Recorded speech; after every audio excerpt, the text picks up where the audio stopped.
This is always the tricky part. Let's see, share. We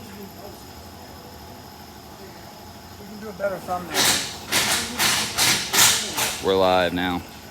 So, nobody's here yet, but let's let some people get in. I was gonna share it real quick. What are you streaming on? YouTube. Okay, cool.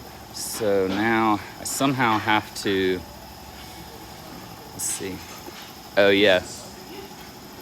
Hey, you guys, is this factory? The Plaid and the Chrome? No, not really. It's complicated. All right, so we've got 6 watching, so. Okay, I'm with the Unplugged Performance Race team. We're at Busher, Colorado Springs. And that is the Tesla Model S Plaid that we're racing at Pikes Peak International Hill Climb. Race is Sunday. Tomorrow is the first practice session. We practice the track in sections, each about 3 or 4 minutes long. Tomorrow we're going to practice the top section, which is the hairiest. It's the fastest, it's the slipperiest, it's the bumpiest. It's the part that brings you to the checkered flag, and it's most exciting. It's the biggest adrenaline rush I've ever had, is running that section. It's incredible. And the Plaid is an amazing new model from Tesla. If you've been living under a rock or in a cave, you might not have heard about it, but it's an all-electric sedan, high performance, 1,020 horse. Yeah, 1,000, and 20 horse. And that's electric power. So it's instant, it's quiet, it's immediate, it's clean, it's easy. Really? And it's got 3 motors, right Ben? 3 motors. It's got 3 motors, so it's driving that power to all 4 wheels. Does that mean the rear motor's torque vector? Yeah, I mean, the beauty of this is everything is instant response and it's software driven, so the car is optimized from Tesla to do things that gasoline powered car just simply can't do in the response time that this can. And Boy, that's the truth. it is the truth. Electric cars make downshifts feel like dinosaurs. Like, it just seems to take so long for a gas car to decide what gear to be in, and by then the Tesla's long gone. And this person, by the way, is Ben Schaefer. He's my hero, and he's the owner and president of Unplugged Performance, which is a company that makes suspension parts, body parts, cool pieces for Teslas to make them handle better and look better. Right? Yeah, I mean, the crazy thing about this car in particular is that every generation of Tesla, there's always someone saying, oh, but an electric car can't do this or can't do that. This is the car that for the first time defeats the question of, oh, an electric car is fast up to 60 and then falls off. This car does not fall off. This car pulls and pulls and pulls until you just can't take anymore.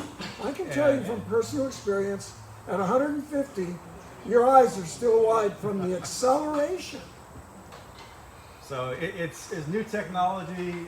We refer to it as alien technology because it really doesn't make any sense based on anything anyone knows.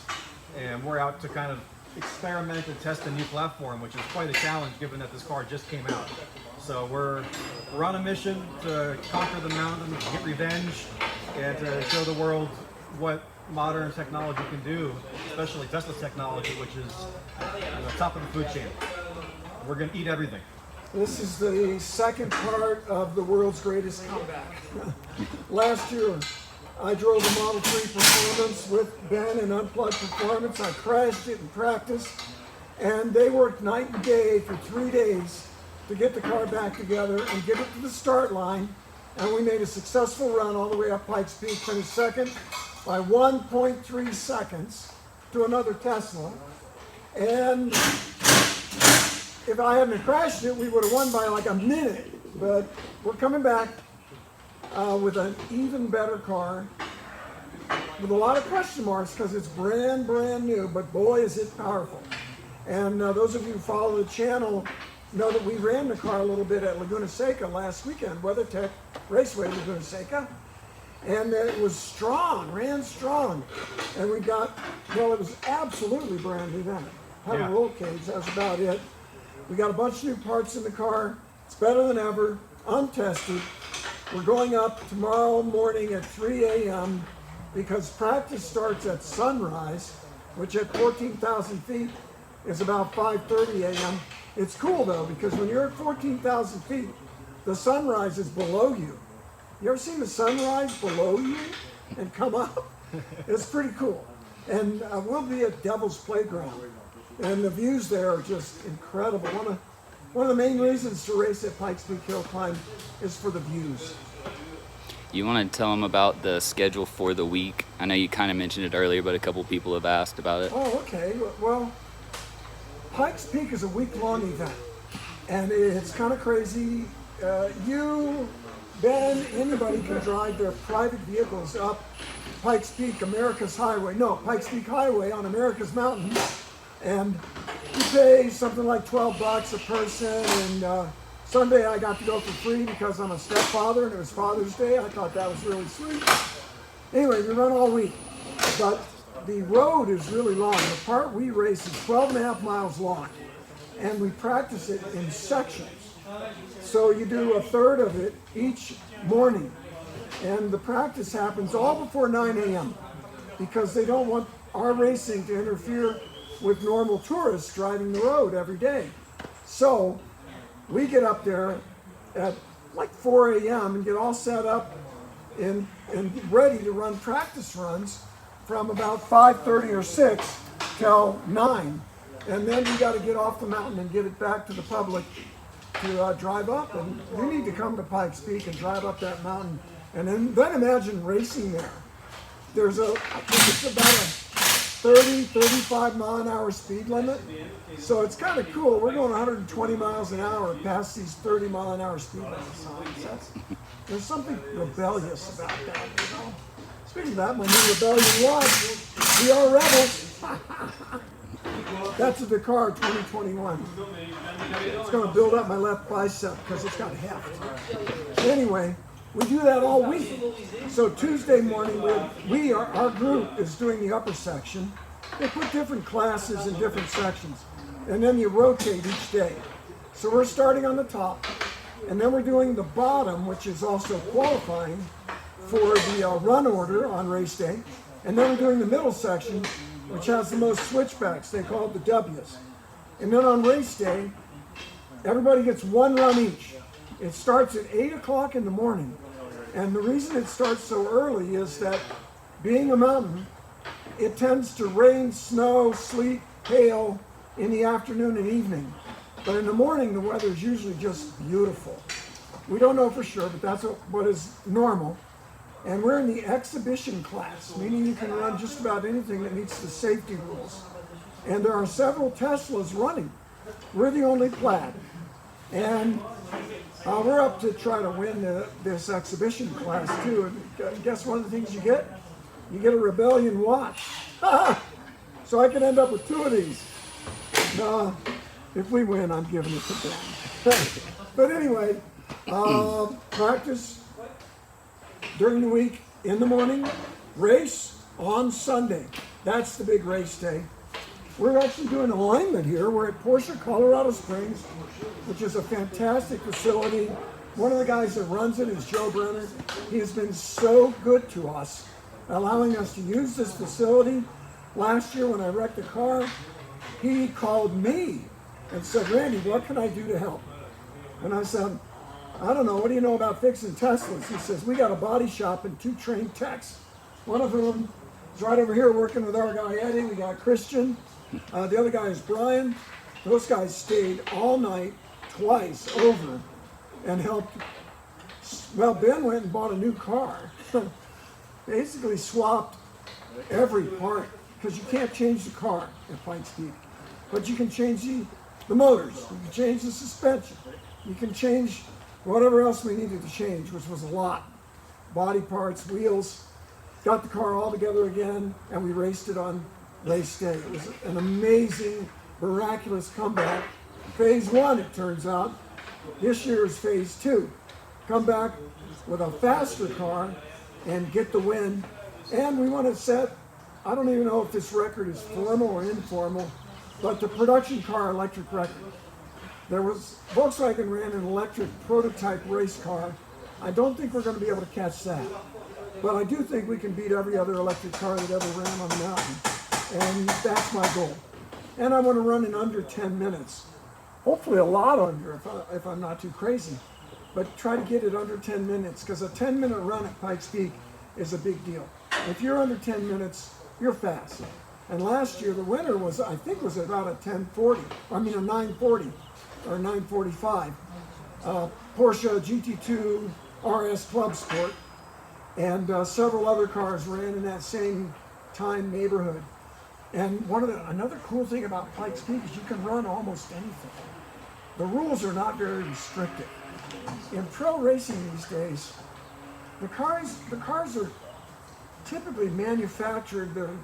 You have very strict specifications. You're not allowed to change them because they want the racing to be very close and competitive. Well, Pikes Peak, you can throw that out the window. You can do almost anything you want, and we do. Although, you know what, we don't do anything to the drivetrain. The Tesla is so complex, so software directed, that there's no easy way for the aftermarket to alter the way that they run, per se. And those things got 1,020 horsepower. What do we care, right? The thing is, at Laguna, I still wanted more power. I always want more power. You think 1,000 horsepower, you're going to die, right? No. In a straight line, it was stable and it was fast. And I was hoping for more, frankly. But you should have seen me blow by the McLaren P1 on the front straightaway. McLaren P1. And the GT2 RS Club Sport, I was catching them on the straightaways. So power-wise, we're good. Every time this thing's going straight, it'll be the fastest or one of the fastest cars on the mountain. But there are also real race cars, like full-on prototype cars that look like an Indy 500 racer. And then there's stock car type cars like you'd see in NASCAR, and everything. Turbocharged front-wheel drive cars.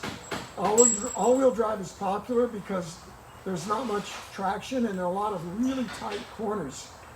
The Model S Plaid has all-wheel drive, and that's going to help out of the switchbacks. I mean, it's a mountain road, so it's super tight corners, some of them, and then some fast sweepers that are 100 miles an hour plus in the corner.